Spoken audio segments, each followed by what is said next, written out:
Hello बच्चों, let's see the question and the question is the order of decreasing reactivity towards an electrophilic reagent for the following would be।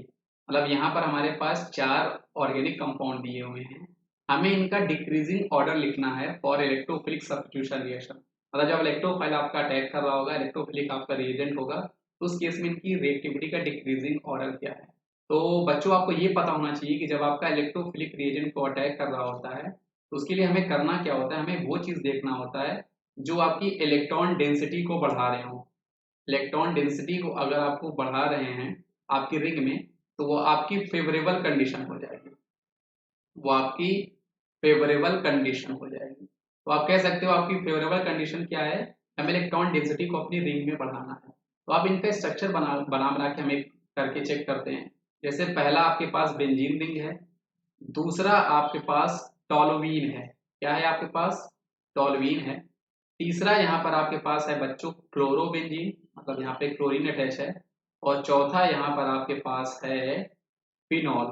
तो आइए हम लोग देखते हैं कि कौन जो है वो हमारे बेंजीन रिंग में इलेक्ट्रॉन डेंसिटी को बढ़ा रहा है। जो बढ़ा रहा होगा हम कह सकते हैं उसकी रिएक्टिविटी ज़्यादा होगी, जो नहीं बढ़ा रहा होगा वो आपकी कम होगी।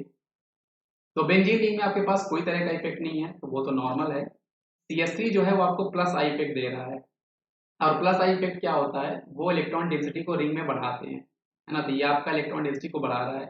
क्लोरीन जो होता है एक्चुअल में ये आपको प्लस एम देता है, साथ में आपको ये माइनस आई भी दिया करता है। आप एक चीज हमेशा याद रखना, जो आपकी ये एरिल हैलाइड्स हुआ करते हैं, एरिल, उनका जो माइनस आई इफेक्ट होता है ना, वो आपका डोमिनेट कर रहा होता है। तो माइनस आई इफेक्ट होने के कारण हम कह सकते हैं ये इलेक्ट्रॉन डेंसिटी को कम कर रहे हैं।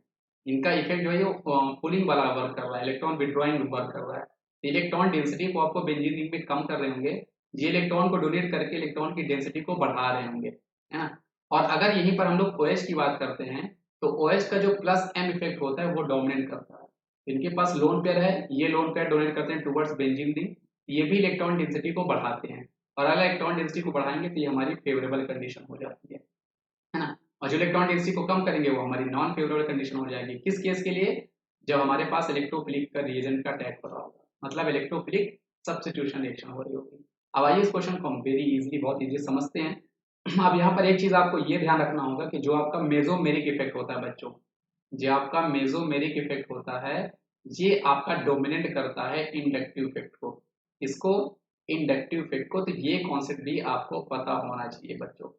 तो इसके हिसाब से आप कह सकते हो ये जो आपका चौथा है फिनॉल, ये आपका सबसे ज्यादा रिएक्टिव होगा इलेक्ट्रोफाइल जब अटैक कर रहा होगा, क्योंकि इलेक्ट्रॉन डेंसिटी को सबसे ज्यादा बढ़ा रहा है।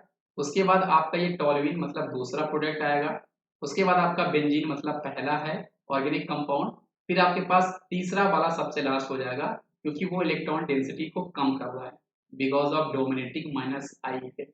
तो अब हम देखते हैं कि ये जो हमने ऑर्डर बनाया है, ये हमारे ऑप्शन कौन से ऑप्शन से मैच कर रहा है। तो ये आपके ऑप्शन नंबर सी से मैच कर रहा है बच्चों, इसलिए इस क्वेश्चन का सही जवाब आपके पास ऑप्शन नंबर सी है। आई होप आपको ये कॉन्सेप्ट समझ में आया होगा बच्चों। Thank you.